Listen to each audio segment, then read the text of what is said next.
जानेवारी हा दिन आहे. आता नवीन वर्ष चालू होतं आणि दुसरा मास आहे.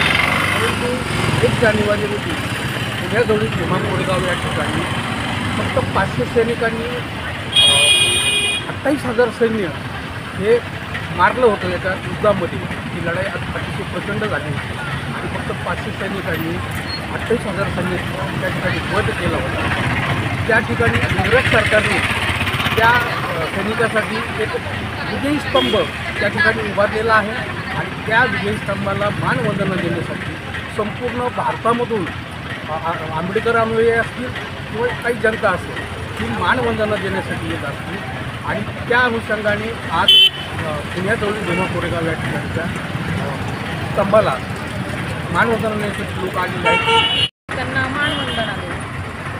आमचं तर काय आज जाणं झालं नाही भीमा कोरेगावला, पण इथं खूप छान म्हणजे स्तंभ इथं उभारलेला आहे. तर आम्ही पण इथं छान वंदना देण्यासाठी आलो. जे बाबासाहेबांनी तिथं म्हणजे एक प्रेरणा म्हणून करून ठेवलेलं आहे. एक त्यांच्या काळामध्ये इंग्रजांनी जे उभारलेलं आहे. बाबासाहेबांनी तिथं जाऊन मानवंदना दिली होती आणि तिथं सांगितलं की शौर्य की पुढच्या पण जे भीमसैनिक आहेत की त्यांना पण उद्याच्या लढ्यासाठी काही घटनेमध्ये त्यांना पण एक प्रेरणा भेटावी. त्याच्यासाठी आज तिथं खूप लोक जाते.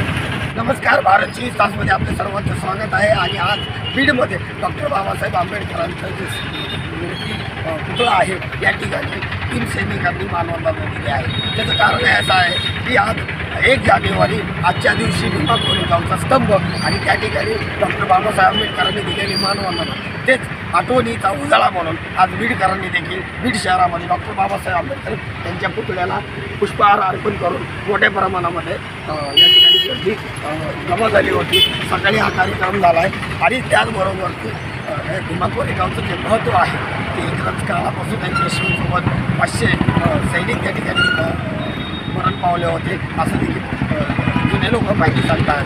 ज्ञानी धोरण भारत 24 तासासाठी